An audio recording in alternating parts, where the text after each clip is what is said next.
Hello, I'm Chip Judd. I've been a pastor and counselor for over 40 years.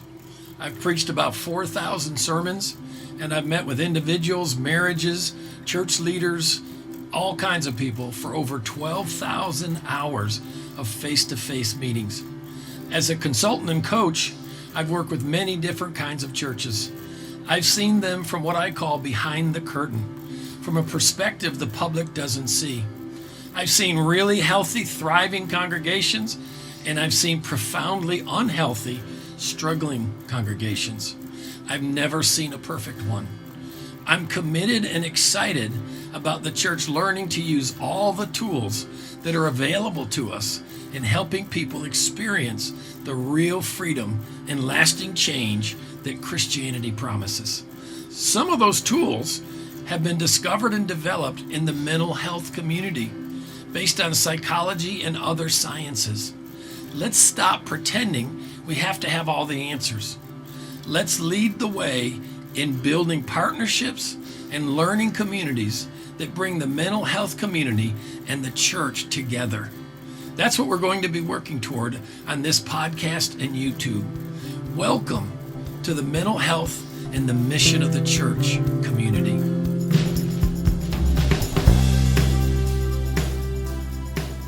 Hey, man, all you guys that are interested in the interplay and interaction between mental health, both as a profession and as a condition of life, and our job, our calling, our delightful invitation in the mission of the church. We just want to talk about stuff that impacts that. We want to talk to pastors and leaders in the church. We want to talk to counselors and people in the mental health professional. And we want to talk to everybody about how important it is. I mean, you can't have a good walk with God if you don't are not mindful and taking time and energy to invest in your mental health. So we just want to help you along the way, and we want this conversation to grow. We really want to get those two groups of people, the church community and the mental health community. We want to get them talking, and God help us, we'd love to get them partnering. Mm-hmm. And that's kind of what we're all about. So let me back up a little bit. Did you just say you can't have, I wish I would have remembered your exact words, you can't have a good relationship with God without good mental health? I mean, you can't enjoy, we talk about Christianity will set you free, right? It's kind of preached all the time. We have songs all about it. And the truth of the matter is most people aren't free. Yeah. And I believe it's because we've given token, and that's probably being a little bit unkind, but we haven't delved into the mental health side. And there's people like myself and like Jesse that have kind of felt called and given our life to studying the soul. Psychology is based on the word soul, the study of the soul. And once you're saved, once you're a Christian, the soul's the juicy, that's where all the good stuff happens. And I'll be so arrogant to say that I believe personally, in other words, people that are called into the mental health side of things, I believe we're the most important thing happening in the church right now. Because if you're not mentally, emotionally, relationally healthy, you can't represent Jesus properly. You just can't. Mm-hmm. And I think the best witness for the Lord is a changed life. And I don't think we're using all the tools that are available to us. Mm-hmm. And mental health has excavated tools that are, they're extraordinarily effective. Effective. And we might need to reword them a little bit. We might need to change, bring the words down from 5 syllables to 2 or 3 to talk about them. But once you do that, people get it. And lives start to change, and we just do a better job of representing Jesus in the earth. So, I know this doesn't resonate with you at all, does it, Jesse? Oh, I'm chomping at the bit. So Chip, tell Jesse's listenership the name of your podcast. My podcast, I think, Joey, you tell me if I'm wrong, is mental health and the mission of the church. Or you can just search my name, I think, Chip Judd, I think. Yeah, that is the name of your podcast. Good job. Good job. All right. Well, All Jesse, right. talk to listeners of Mental Health and Mission of the Church. Let them know what you're up to. You know, there's a conference coming up, Yeah. and obviously I was making a joke that this isn't resonating with you. It really is crazy. You guys are after both the exact same things, Yeah. it seems like, from my perspective. Absolutely. And one thing I'll say before I forget to say it is I feel like we can't even know Jesus fully. We can't know God fully unless we are trying to unravel our own stuff. You know, there are so many blocks. I feel like just walking with people, especially in the therapy space, when people want that faith integration, so much of what we're doing is helping them kind of untangle their own defenses, their own reactions, their own trauma, their own interpretations of their earthly relationships that are blocking them from really experiencing like the love of God in a way I think we were meant to. So it's not only just representing him, but it's just like experiencing what it's like to actually walk in relationship with the Lord. I think if we are doing that inner work through therapy, it just unlocks so many things to help us really live more freely as followers of Christ. So I'm Jessie Evans, and I own Steadfast Christian Counseling, and an offshoot of Steadfast Christian Counseling is the Steadfast Podcast, which is what you guys are listening to now. As well, I guess we're doing a dual drop with this episode, so that's great. So our mission at Steadfast is really twofold, and Chip, you and I line up beautifully. I'm the daughter of, I'm going to say pastors, because I think my parents pastored that little church together in West Virginia. And so I'm a PK, and I watched my parents serve with no resources. And so one of the big missions of Steadfast Christian Counseling is that we would just do what we can do to flood our local church in Charleston with as many resources as we can, not only for the leaders, but for everyone, just to be more emotionally resilient, emotionally strong, and as we serve as leaders in the church, to really know how to do that well, trauma-informed, full of care. We're all about that. And so the Steadfast podcast is part of that mission. It's part of the resources that we try to put out in the community. But I feel like, and I told Joey this last week, but I think part of my adult work that the Lord's called me to is just to do what I can do to build this bridge between mental health and the church. And so whatever we can do, I'm a small town girl. I'm a local girl, like I told Joey last week. And I feel like it's Charleston is the focus. So yeah, I love getting to meet new people, and I'm definitely happy to sit with you guys and talk through this, because I think our hearts are the same on this issue. Yeah, Jesse and I talked last week, and it's airing on my podcast, and it felt like we could have talked 4 more hours easily. Yeah, for sure. Which I'm sure that'll be the feelings with this one. I thought what would be Joey, maybe, yeah. can you turn yourself up just a tad, please? Is that better? A little bit more. Better? Yes. Better? Yes. Better? Yes. Sweet. Yes. Sweet. Yeah. I thought what would be some good territory to initially look into a little bit, Jesse, is a little part of my story, because Chip was such an integral part of being there for me. And, you know, I purposely avoided the words like helped me, because at my absolute lowest part of my mental health crisis, Chip was one of 3 people that realized there wasn't a whole lot of helping that could be done for me at my state. Like, I was far, far gone. And that is what I want to explore a little bit is, Chip, you said that, so it was Chip and my parents. They were probably, you know, because it was a scary situation for people that knew me. It was a lot of question marks as to how it would all end up and whether I would be okay. It was that bad, and Chip understood that had therapy wasn't going to work. A lot of the talking sort of things, none of that stuff was going to work. You could put a bunch of people in the room with me and pray over me, and maybe that would work supernaturally. But bottom line is, Chip had a pretty thorough understanding that the chemicals needed to be realigned, balanced, whatever you professionals would call it. And Chip, I'm curious, because reflecting a lot on that time, I recognize that had Seacoast not had this mental health thing in somewhat of a proper placement and really recognizing and valuing the importance of it, I may not be here talking with you guys. And this may be somewhat of an uncomfortable question to ask you, with as far as you not wanting to brag on yourself, but how much of that had you brought? How much can we attribute where Seacoast was at the time to you?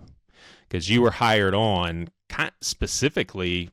I'll say that was one of your purposes, was to bring mental health awareness. It may not have been articulated that way, but that was partly what we brought you on staff for, was to see the staff at Seacoast flourish mentally.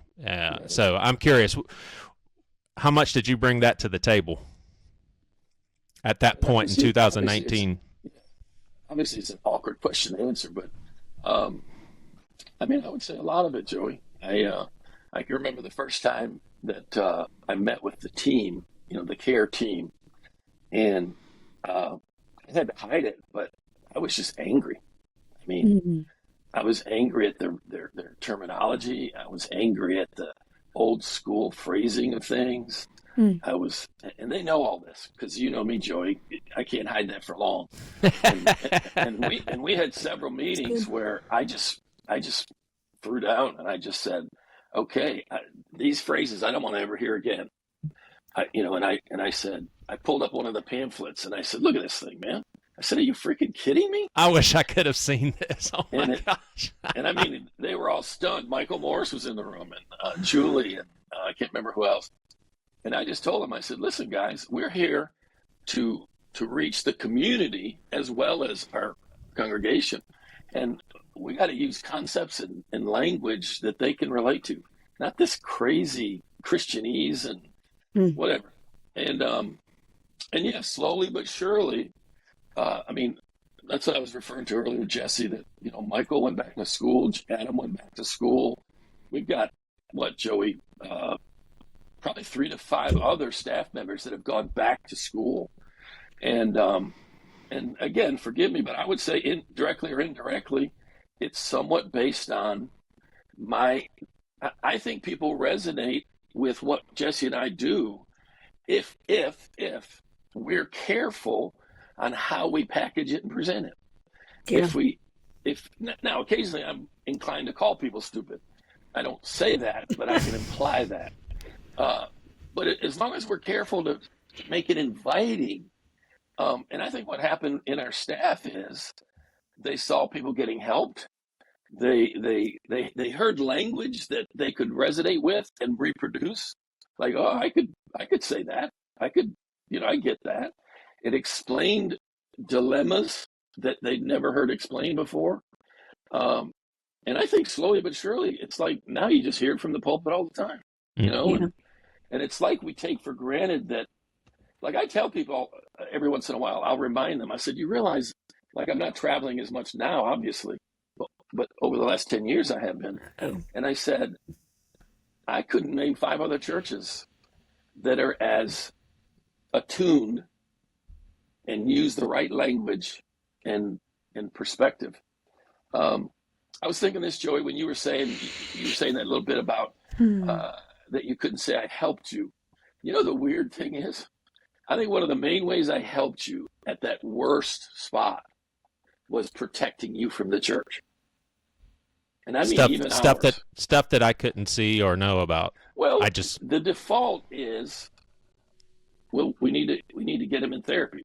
We need to cast the devil out of them. We need to. And I would say, even to your wife, I'd say, Priscilla, none of that's going to help right now. Joey's not broken. Joey's brain is broken. And until we can address his brain, nothing else is going to help. And I had to repeat that like I had pretty, you know what I mean, pretty high placed staff members come to me and say, dude, in a sense, they didn't use these words, but in a sense, what they were saying is, are you sure you know what you're doing? And like, Joey's bad. Are you sure you're doing this right? And I mean, occasionally I'd have somebody come and say, well, you need to get him out of there, blah, blah, blah. I said, there's no place on earth better than where he's at right now. And are you talking about the hospital? Yeah. And my hope was that they were going to get your medications right for the first time in your life, which they did. And there's no two ways about it, Joey. Your journey and my involvement with you in it accelerated Seacoast's embracing of the mental health and mission of the church partnership. You're welcome. You're welcome for my mental health crisis. Because here's the deal. That's right. Because here's the deal, dude. It had a good ending. Mm-hmm. And everybody's watched you do better than you've ever done for longer than you ever. And don't think they don't notice that, man. Mm-hmm. So it was a major victory in lots of ways. Yeah. What did you mean by the whole, were there people that thought that the hospital was just, I'll use some extreme words, like it was just kind of too good for me? Like, man, that place is just rough. We got to get Joey out of here. He doesn't need to be in there. Like, what's the rationale there? Well, first of all, I think I'll just speak for Christians, but in my opinion, most, meaning 51% or more, most Christians have just kind of a stereotypical view of mental health facilities, psych wards, and they think you go in there and walk around drooling and. Gotcha. So I think they have a misperception about what they are, what they're like. There's a misperception by psychiatrists. Now, occasionally, unfortunately, it's true, but most Christians, again, 51% or more, they think psychiatrists just talk to you for 10 minutes and throw a pill at you. And again, I'm not saying that isn't occasionally the case, but it isn't always. Mm-hmm. And quite honestly, sometimes the pill is what you need. Mm-hmm. And then people like Jesse and I can do the therapy side and the life management side and that kind of thing. So yeah, I think there's some and honestly, Joey, there's some pretty ineffective psychiatry facilities that are overwhelmed and don't really do a great job. Mm-hmm. And that's not helpful. Yeah. So, I mean, I get there. I mean, dude, I came to visit you. It ain't a cheery place. Right. It's not somewhere you want someone you love to be. Mm-hmm. And I hated coming and I hated leaving you there, but I knew we had to. Mm-hmm. Jesse, you get a little comic relief here. You get a kick out of this. So our founding pastor, who is, Chip and him are like best buds, when they didn't know each other and Chip was coming on staff, or maybe this was before you were coming on staff, but bottom line is Chip was scheduling some one-on-ones with some of our executive team and, kind of check, kind of like an initial, I want to see how this staff is functioning, how mentally healthy people are, how healthy the culture is, and all of that. And Pastor Greg literally told his wife, I got to meet with this Chip guy. There's nothing wrong with me, so I might as well just make some stuff up. Which he would laugh at himself now, being like, funny. Oh my gosh, I didn't think there was anything wrong with me. But Chip, what I do want to get into some of this with both of you. Jesse actually wrote a very nice, I don't know if would you call it a blog post? Is that, after our conversation last week, because I was telling her that I've heard some rumblings just in general now that a lot of, or I don't know if it's a lot, I want to ask y'all, how churches are doing, but there has even been, I think, some conversations at Seacoast with how invested we are in mental health. It's almost like, well, pastoral counseling also. Like, are we swinging the pendulum so far to where someone would not value time with their pastor and asking them some questions because, hey, you need to go to a professional mental health therapist? What would be y'all's thoughts on the usefulness of pastoral counseling and that's proper place? Because I think we would all say that there are situations in which talking to your pastor could be very healthy. And I was saying with Jesse on my podcast where, and a lot of this comes with age and experience, I know when I cannot offer any further help as a pastor. Like I can kind of pick up on it pretty quickly, and I pastor them by saying I really think you should talk to a mental health therapist. But what how do y'all feel about any sort of sentiments of what if the church goes too far with this and we start to devalue what a pastor can do? Yeah. Jesse, why don't you go ahead? I wanted to say something real quick. I don't know if you saw me. I was taking pills. I take about 30 to 40 pills a day because of my lung transplant. And there's the biggest batch I have to take at 8 o'clock every morning. So forgive me for the distraction of that. But I was taking my pills. Yeah. So, well, okay. This thing just went off the back. Go ahead. Okay. Yeah, I think it's an interesting thing to discuss. And I think for me, I don't know if you feel this, Chip, but I always feel like there's so much education. Like, I just feel like there's a mountain in front of me all the time to educate about what we actually do in the therapy space. Because I think there is this misconception that if we will go to churches and talk about like, hey, we can train your staff on being more trauma informed. We can kind of go through this. And I think there's this misconception that we're trying to turn everyone into a therapist, kind of, which is completely not the case. I think there is certainly, and there will always be a place for pastoral counseling, but it's completely different. I think there is like this idea that because we call pastoral counseling, which I would vote that we just like take that word. Maybe we think of a different word, but it becomes really confusing. And I think what came out in the blog too, why we even have this overlap, and we think about like the relational element, which we do a lot of what we do at Steadfast is really rooted in attachment theory. And so there can be a lot of growth and like even freedom that comes from someone being in a very healthy relationship, whether that be with someone in their home group or with a pastor or with, just to kind of have a human experience where you realize like, oh my goodness, like I'm safe and accepted in this relationship. Like there's a lot of like unraveling that can happen for that person in a positive way that can bring freedom. And so there is kind of this overlap of good in all of these things. But I think being trauma informed is kind of what you're talking about, Joey, is understanding kind of how to know when we need another professional in the space. Like where is the line of like, okay, this person, what they're bringing to the table is outside of my scope. And sometimes that's hard to hear because what's outside of the scope of scripture, right? Like I feel like we get that pushback a lot.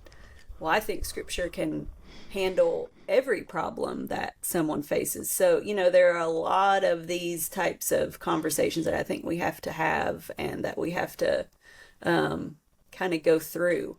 But I think something that you said, Joey, last week that is really important for people to understand is the brain is an organ as well in the body. And we don't have these conversations like around if someone is talking about any other issue in the body, we don't have to have this kind of confusion. But for some reason, and I think it is maybe because of the attachment piece, because of the relationship piece. But for some reason, when it comes to mental and emotional health, it's always a discussion that we have to have. Why can't everything be taken care of in the pastoral space. And so that's part of what we try to do with being trauma informed and full of care. I mean, we talked a little bit about OCD last week, and specifically scrupulosity. But when I went on staff at the church where I was, like, that was kind of the first thing that we wanted to tackle, because I was like, okay, what are we going to do, elder, when, Miss Susie calls you and says, hey, I'm having intrusive thoughts about like hurting one of my children?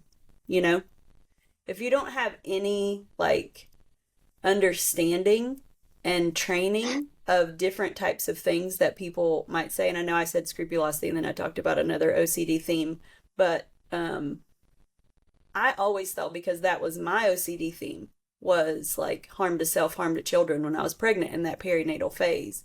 And I know as a clinician that, oh my gosh, that's an OCD or an anxiety symptom, an intrusive thought, right? And so to educate our team on like, hey, just because somebody says this does not mean that they're going to, that's what they want. This is an anxiety symptom. This is this, and this is a referral. This person needs counseling. And with the scrupulosity piece, like we talked about last week, do you have someone? Are we educating our prayer teams for when Jim comes forward every week and wants to just rededicate his life to the Lord every week just to be sure? Like there are just some things that I feel like in the education realm that can help our ministry leaders know, like, okay, like we've done what we need to refer this person out. Here's the line, here's the piece, and this person needs to now get this type of care. Same with addictions, same with other things. But I think education is the key, but I do think we need both. I think we need both. Mm-hmm. Yeah, I'll give y'all kind of a real-time example of something I've realized. So Priscilla, my wife, and we've been in marriage counseling with a professional, for maybe a couple of years. And it's interesting now being so fully involved on that side of things, like receiving the counseling. I am way more equipped to help couples in my pastoral profession just by seeing a professional carry the sort of things that she's carrying out. And Chip has done a lot of counseling for Priscilla and I too. I'm way more equipped to help couples now that I've been the recipient of some professional care. Thinking about this whole, are we going too far with mental health counseling and mental health therapy as opposed to pastoral? And Jesse, I'd love to circle back around and talk about what you said as far as maybe we need to change the terminology. But as I'm thinking about this, I think about Jesus, who I would imagine would be the perfect therapist because he knows the brain like no others. But when it comes to reading through the Gospels, most of what he's teaching is spiritual concepts. Now, I think there's a lot of stuff in the Bible throughout the New Testament for me that just screams mental health. And it's like, oh, wow, like, making your thoughts obedient to Christ. That's like a management and awareness of your thoughts and your anxiety and, giving those thoughts to the Lord. So it does seem like there is there could be a clear distinction in what someone like me has to offer as a pastor. It's spiritual truths. And of course, there are some mental health stuff that I can offer, but when I do that, I make sure they know, hey, this is from someone who's experienced, mental illness and these anxiety challenges, and here's some things that I've learned from a therapist. But Chip, what are your thoughts on any sort of uneasiness as far as like people gravitating more towards mental health therapy? And I would imagine this probably isn't even an issue at most churches. That's why you guys are working so diligently to, try to bridge this gap. But most churches probably aren't focusing as much on mental health therapy. But what's going too far, Chip? I would say that it is in danger of going too far. I would say what both, I guess we'll call them sides of this dialogue, the two islands that we want to build a bridge between, both of them could use a healthy dose of humility. I mean, let's face it, when you spend the time, energy, and money to acquire an education, you like throwing big words around. And one of the biggest things that happens is when you, like this has literally happened, set up a meeting between counselors and pastors, and the counselors use these big words. And I talked to him afterwards, and I'm like, dude, you realize you lost them 3 sentences in? and honestly, Jesse, you would have lost pastors with the word. With the word scrupulosity. Yeah, they would check out. They'd be done. Glazed over. Because what happens is they feel like you're talking down to them. And like when you go to another culture, you learn their language and you speak their language, not yours. And so what I found is that works both directions. Like, counsel, I noticed it in our situation. Like, I'm really thrilled that we've got, half a dozen staff guys and ladies that have gone back to school. But what bothers me is they talk that language. And I'm like, no, guys, no, that's not the point of you going to school. The point of you going to school is to learn the underlying concepts, principles, methods, practices, etc. But bring them back to us in a form people can understand.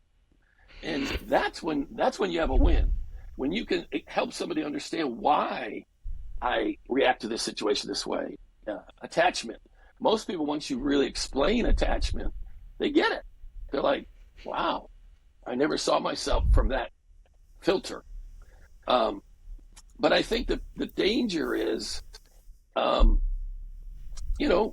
just a good dose of humility. I don't need to be seen as the smartest person in the room.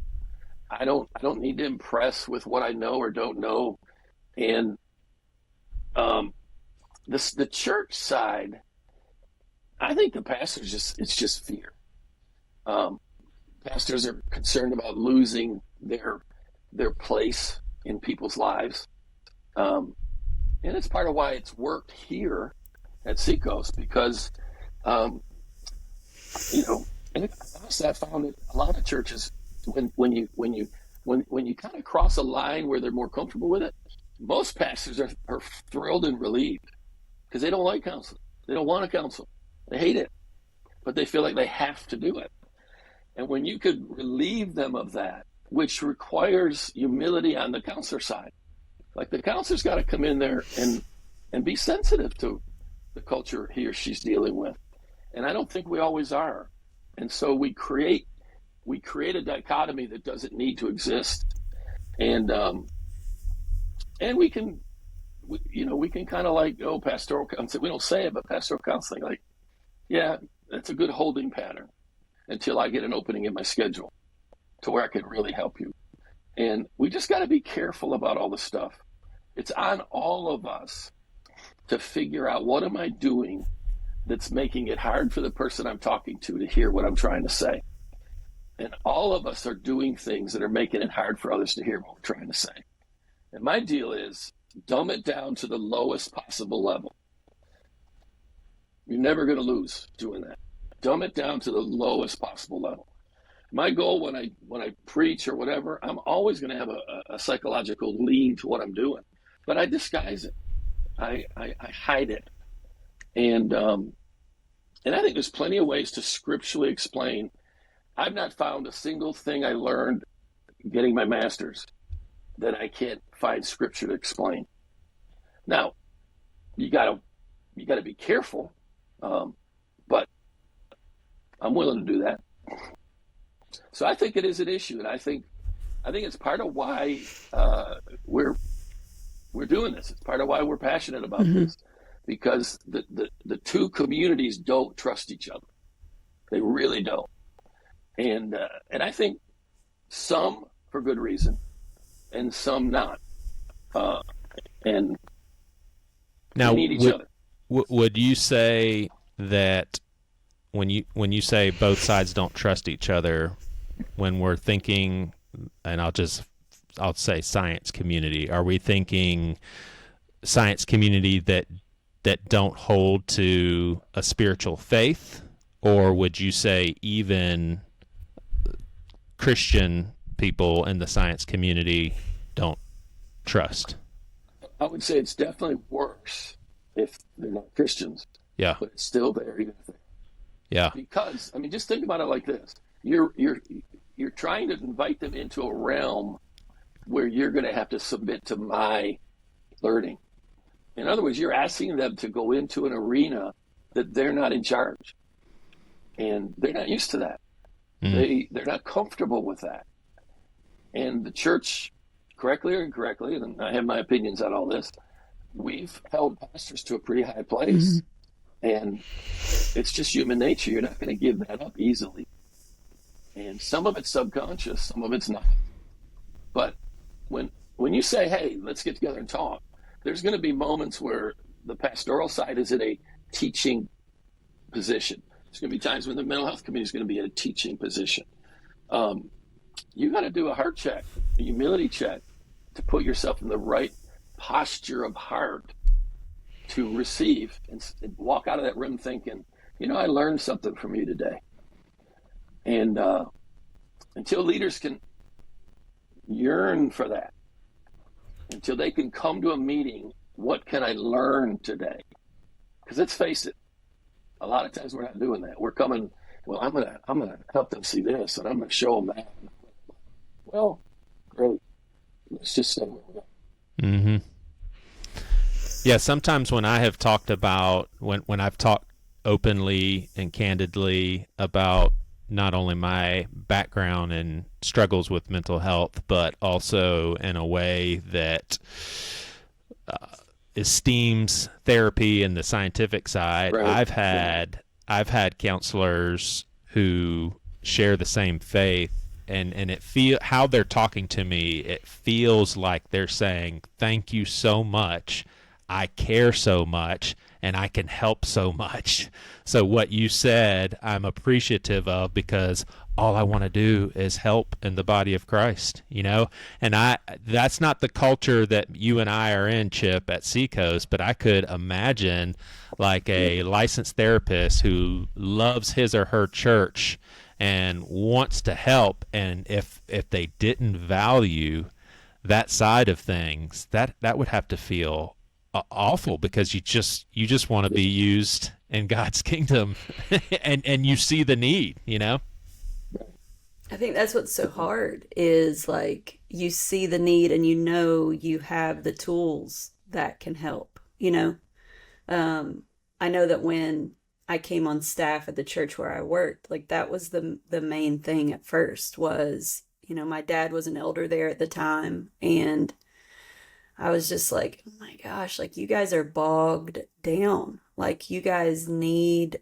help, And so to just like be able to come in with the tools that we have, and just kind of say like, we're here to help you. And sometimes I think, Chip, it is like, it's an uphill battle. And I feel like I have to convince people sometimes that I can help them.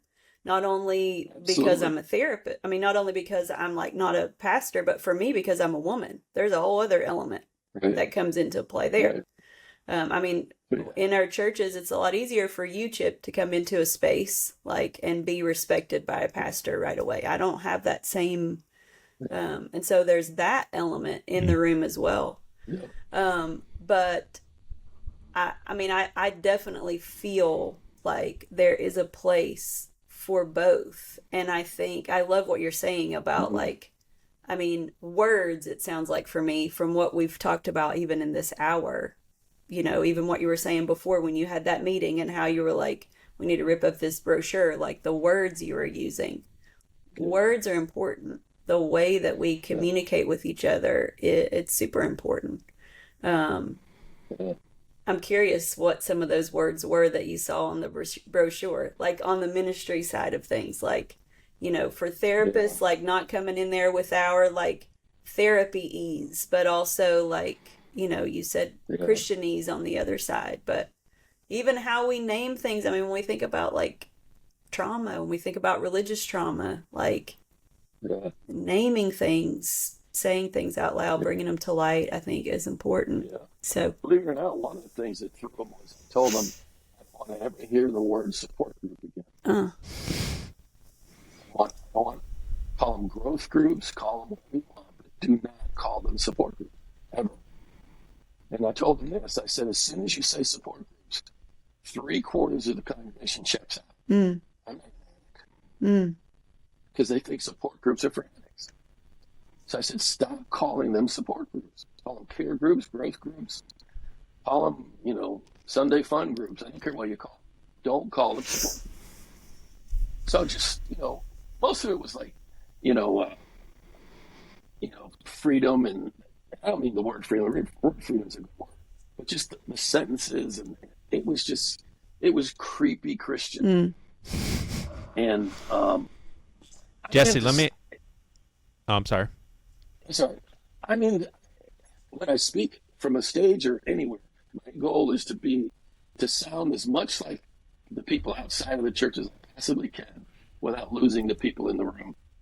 And I mean, Joey, you tell me when I speak at Seacoast, I think people love it because I'm talking to them where they live, and I'm talking about things that really matter and giving them practical solutions.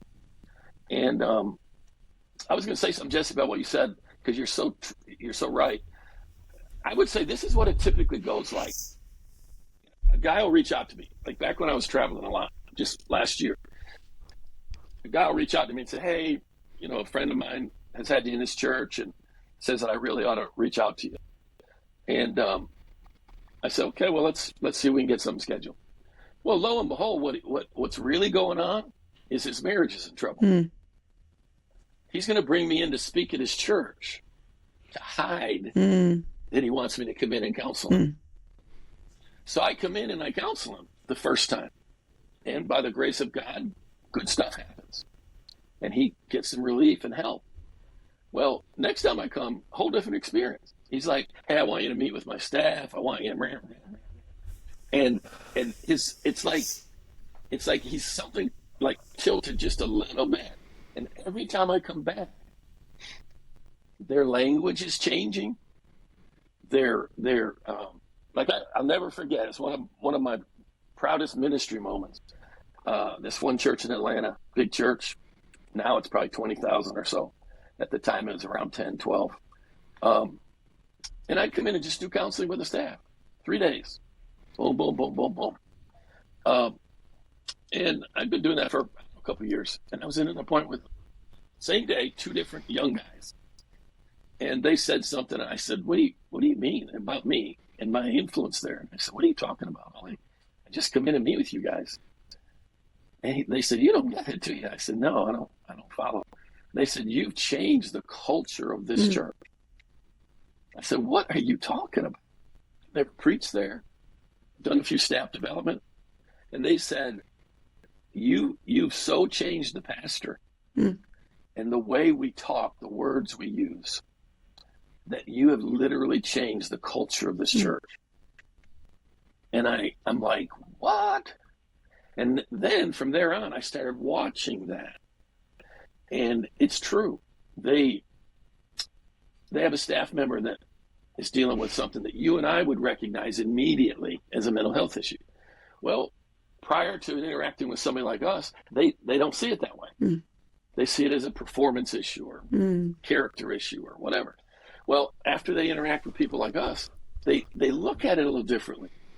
And they say, they're in their elders meeting or whatever, and they're talking about the staff member. And instead of, we need to get rid of them, they're like, let's send them to a counselor for 6 months, and we're going to pay for it. And their culture's changing. And part of it is because they're dealing with their own stuff. Ugh, thank you. Do y'all think, given the weight and type of responsibility that pastors carry, and we all know that it's not going to work unless they wanted it, but we could say a general rule of thumb, would y'all say, if you're a pastor, talk to a daggum therapist once a month at the very least? Like, how would y'all feel about me being snarky about that? Come on, man. Look at the job that you're doing. You need to talk to somebody too, and not just a leader in the church, but an actual professional counselor. Would y'all be comfortable with making that a general rule of thumb? Of course I would. And I think like what Chip is just saying there, like that statement of working on your own stuff. I mean, that's where we started this conversation was, I mean, if we don't know, everybody's rolling a suitcase of stuff into every space they're in all the time. Our experiences, our hurts, our protector, or the ways we protect ourselves, like we're rolling it in. And so to be able to, we're never going to know everything that's in our suitcase, you know, but to just start being curious about looking in our own suitcase, now doing that, the result of that is we're a lot more comfortable with other people having their suitcase. So with this staff you're talking about, like they became comfortable with, you know, this phrase like holding space now gets a lot of bad flag, but essentially slowing down with the people around you and you know, just realizing, yeah, man, we're rolling suitcases around. All of us are. That's not to say that we're not like, you know, trying to work through our things. Of course we are, but like just that, what I hear you say, Chip, is like for that staff, there's a lot more safety felt as a group, you know? It's beautiful. No, it's a process. Yeah. And sometimes it's a really slow one. And it can be really frustrating, truthfully. Now, you've made reference to some things a few minutes ago, Jesse. I'm male. I am a pastor and have been for over 40 years. I'm also 71 years old. I'm also best friends with one of the most known, liked pastors in America. So the bottom line is I can get away with a lot. Like when I'm in front of 10, 20 pastors and there's nobody else in the room, you probably would not believe what I get away with saying to them. Like, I beat the crap out of them, man. I tell them, I say things like, how dare you? How dare you not get as healthy as you could possibly get? How dare you stand in that pulpit knowing that you teach what you know and you reproduce what you are? How dare you not be the healthiest specimen you could possibly be? And I'll say stuff like that. You go Mark Driscoll on them, man. They love it. They love it. They love it because they know I care. They love it because Greg has set me up and said, trust me, this guy wants to help you. And they love it because deep down they know they're jacked up.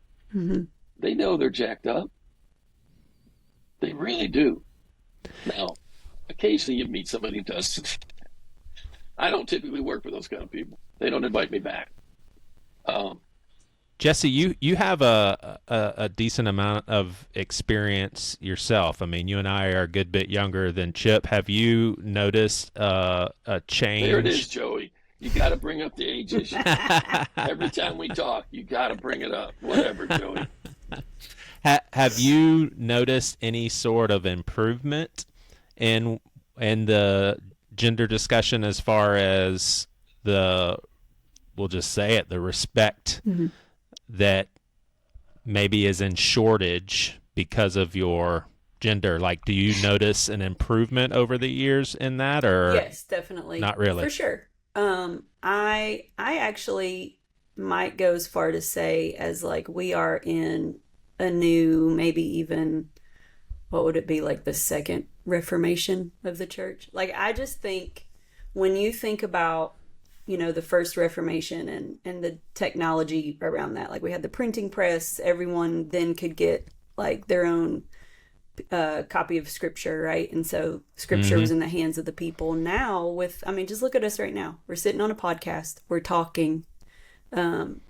Everyone now, all the congregants, no matter what they look like coming through the door, they can sit in front of a screen with a microphone and they can speak about their experiences and their theology and their thoughts.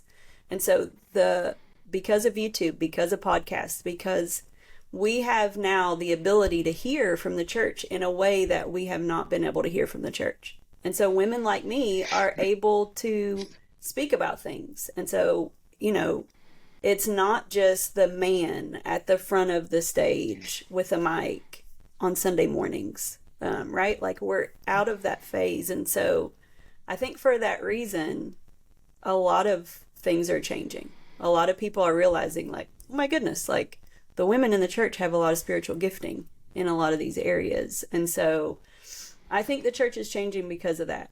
And I think that's when we're talking about today, like mental health in the church, I think kind of those same things are happening. Like we're able to kind of bridge this gap. And where I landed with that podcast was about the body. And so like when we think about our giftings, you know, I think what's happening in this kind of, I like to think of it as like another reformation of the church, is that the church is changing from like kind of a hierarchical, is that how you say that word? I've been thinking about that word for a while, but I always feel like I say it wrong. You're asking the wrong person if you're asking me. She knows that, Joey. Chip, can I say that word? Is that too big of a word to say? Do I need to throw that word? No, okay. No, that'll work. I'm going to start running. It's a good secular. I'm going to start running all my vocabulary by Chip before I like say it. Okay, so I think we're maybe moving from this type of top-down structure to more of maybe how we're designed to be, which is like the body. You know, like I spent a whole year with the Bible Project last year they were going through the Sermon on the Mount for the whole year. Yeah. And it was beautiful. And they talked about righteousness and they kind of took a deep dive into that word. And one of the like things that word really means is to be in right relationship with each other.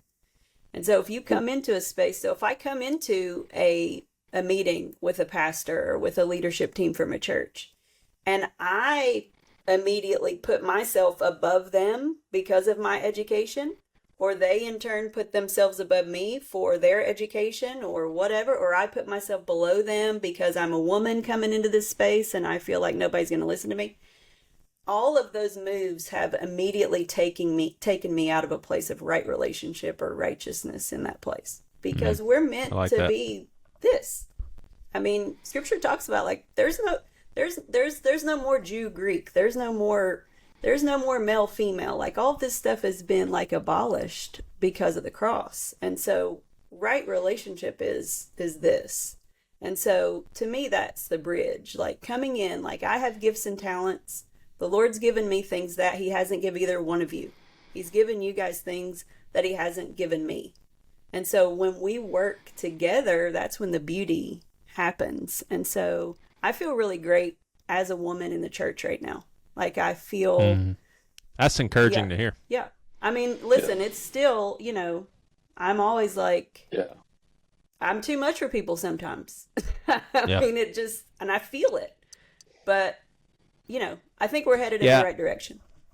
Yeah, how I look at my pastoral role when I was leading a church is I know this will not land on some people well, but I see my leadership of a church is almost like a technical role. Like I'm being asked to lead this, and part of it is because I'm trusted at Seacoast, and people can, you know, somewhat look at my life and be like, okay, yeah, I could see him being a pastor. There's an actual calling, but it's like it's calling to lead a church, and then it's the technical term of that's the point person. Outside of that, I just can't carry myself any other way than we are all shoulder to shoulder. I need you, just like you may say that you need me. We need each other, and I feel like that's how I carried. That's the only way I can carry myself as a pastor of a church, and I'm so thankful that that was fixed in people's minds with how they related to me, because when I was in my mental health crisis, I needed their help.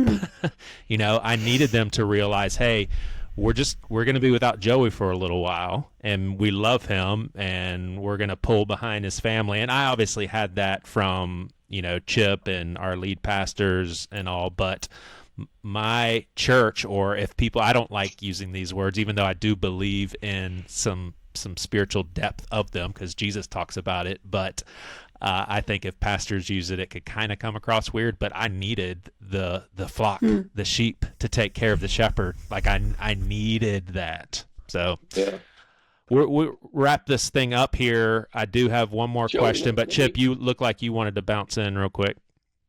Yeah, I do think there's a concept we need to be careful with, because I think both of you are on board with it, but what both of you just said did not include it. Like when I go into a church, I submit to the authority of the pastor. I don't go into a church as if we're equal in that context. He's been given the responsibility of shepherding that flock. Mm-hmm. Your authority is always equal to your responsibility. I don't carry the same responsibility he does, therefore I don't carry the same authority. When I come into someone's church, I submit to their authority. In other words, it's on me to discern where their boundaries are, their comfort zones are. And unless God prophetically compels me to say something outside of there, which occasionally he does, then what I'm going to do is I'm going to submit to their current comfort zone. Yeah. And play in the playground they give me. I think part of what's happened in our current moment of history, which makes you really effective at your job. I'll just say that. I think it helps. And it starts back with the Reformation that Jesse was referring to. What happened in the Reformation as an unintended consequence is the masses got the idea that I don't have to listen to authority anymore. Now, the reason they got that idea is because the authority was so abusive. Right. So authority did it to itself.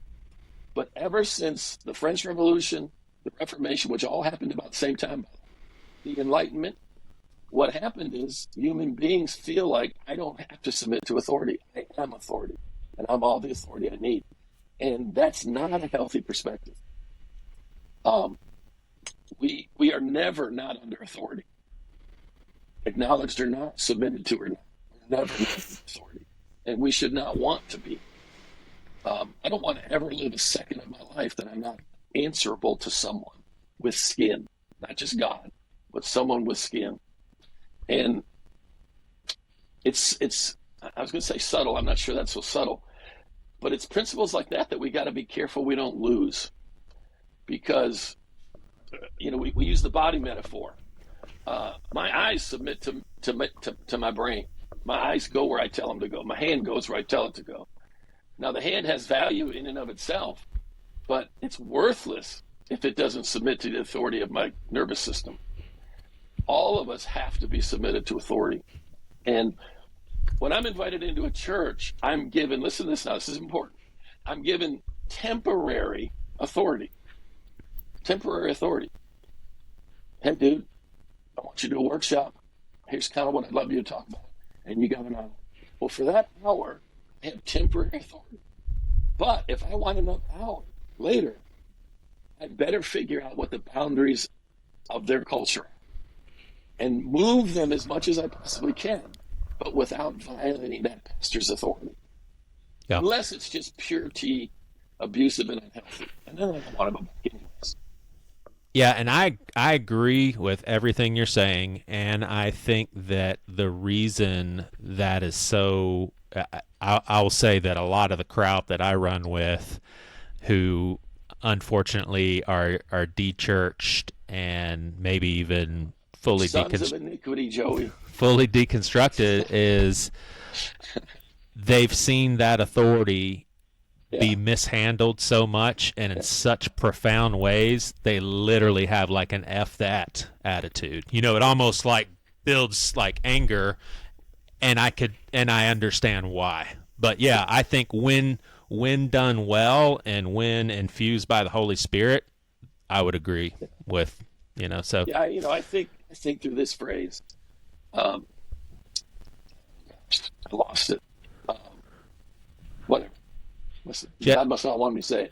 Yeah, Jesse, I have one last question for you, but did you want to chime in to anything we were just saying? Yeah, I think that's exactly right. I think when we go into spaces, I was just, meeting with a church this week, and it's really important to, just like I come into a counseling space and all of my thoughts on every situation aren't going to come out in a counseling space. But when we go into a church to teach on certain issues, like it's important that like we are being respectful of the community that we're in, and you know, we're not there to start a revolution in every place. We're there to be respectful, and I think we're called to mutually submit to each other in that way. I think that's what we're called to. Not that we're submitting to like a single person, but we're submitting to a community that's decided, like, and like Chip said, like, of course, like, you know, if there are things like completely outlandish, like we're not going to like come into that place and be in agreement with that. But when we are, we're submitting to a community out of respect for kind of their doctrines on certain things, for sure. I think that's what we're called to as believers. Yeah, I wanted to wrap up by revisiting what you said. I thought it was interesting as far as the terminology of pastoral counseling. So I'll throw this at you. Would you say it would maybe be better to just have two distinctions, good counseling and then good professional counseling?